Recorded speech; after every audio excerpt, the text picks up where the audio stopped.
28. Bab. Şu kunlarda Filistinliklar İsraillar bilan urush qilish uchun qo'shinlarini yig'di.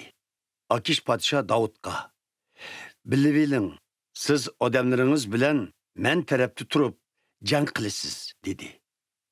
Pekirning qandoq ishlarni qila oladiganligimni endi ko'rsizlar, dedi Davud. Undaq bo'lsa, sizni o'zimga mangu yasovul qilib tayinlayman, dedi Akish. Samuel olamdan o'tgan bütün İsraillar uningga motam tutib, uni o'z yurti Ramahda dafn qilgan chog'lar edi. Saul, palchi va boshlarni İsrailiyadan qo'g'lab chiqarib atgan edi. Filistinliklar yig'ilib, shunimda bargoh qurdi. Saul mu bütün İsraillarni yig'ib, Gibovada bargoh qurdi. Saul Filistinliklarning qo'shinini ko'rib, qattiq qo'rqib ketdi. Uni vahima bosdi. Saul Parvardigorga iltijo qilgan edi. Parvardigor uningga yo chush, yo Urim va Tummimla yoki payg'ambarlar orqali javob bermadi. Shunga u amaldorlarga: "Menga arvoh chaqiralaydigan bir ayol tepib kelinglar. Men u orqali o'lganlardan so'rab baqay", dedi. Endorda arvoh chaqiralaydigan bir baxshi ayol bor, dedi amaldorlar. Shunda qilib Saul kiyimlarini yangushlab, taq turqini o'zgartib, ikki odamini ilib, ketsi hirqi baxshi ayolning qishig'i bordi.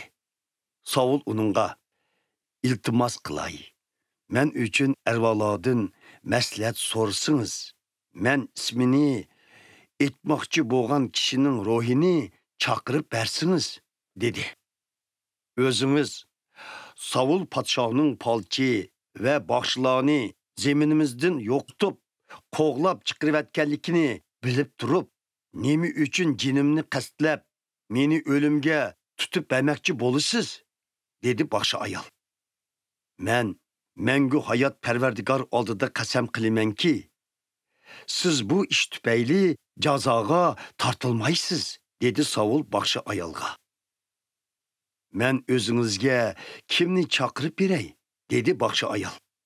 Menga Samuelni chaqirib bersingiz, dedi Saul. Boshqa ayol Samuelni ko'rib, qattiq vaqirvatdi va Saul podshohga: "Nemishqa meni gollayla? Sizli Saul ekanligu", dedi. Saul yelqi boshqa ayolga: "Qo'rqma, nemini ko'ryapsan", dedi boshqa ayol Saulga.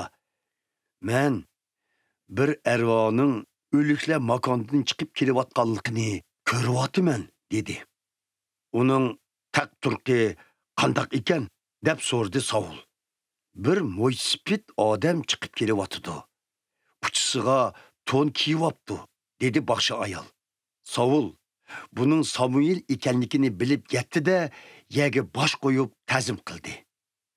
"Sen nemishqa meni chaqirib ovora qilasan", dedi Samuel. "Men to'limu parishon bo'lib ketyapman", dedi Saul. "Chunki Filistinliklar menga qarshi jangga chiqdi. Parvardigormu meni tark etdi. U yo payg'ambarlar yo chush orqali menga javob bermadi. Navbatda nima qilishim kerakligini bildirgay deb o'zingni chaqirdim. Parvardigor seni tashlab, sana dushman bo'lgan ekan. Endi yana nima deb mendan maslahat so'rab yurasan?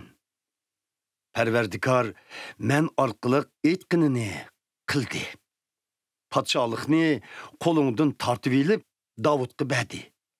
Sen Parvardigorning degini bo'yicha ish qilib, amalaklarni tal to'kis yo'qotib, uning kuchlik g'azabini ularga yetkazmaganliging uchun Parvardigor seni bu kunga qo'ydi. Parvardigor endi İsraillarni sen bilan qo'shib, Filistinliklarning qo'liga topshirdi. Ata senmi, o'g'ullaringmi men bilan billa bo'lasizlar. Parvardigor İsrailiya qo'shinini Filistinliklerin koluğa tapşırdı, dedi Samuel. Saul Samuel'nin sözünü anlap, şunda korkup ketdi ki, yerge yıkılıp, sunaylanıp yetip kaldı. U, yani kelip, bir kecha gündüz gıza yemgenliki üçün halsırap ketken idi. Baxşı ayal Saul'un qiyşığı kelip, onun qattiq korkup ketkenlikini görüp, qarısıla, kemine kulları, gepleriga kirib, ölümge qarımay tapşırıqlarını orunladı. Silemu kullarının sözüge kirib, aldılarga az-paz gıza keltirishimge ruxsat qilgayla. Gızalansıla, kuvvetlenip, yollarga mangalayla, dedi. Saul unungay, yo'q, yemeymen, dedi. Biroq amaldarlarının ve baxşı ayalının yalvarışlarından keyin ulağa ma'qul bo'lib, o'rnidan turib supuğa kelib o'ltirdi. Baxşı ayal uyidagi bordavatgan bir tayinchisini so'ydi. Ondan xemir yug'urib, petirnan saldi. Taamlarni Saul bilan uning amaldarlarining oldiga keltirdi.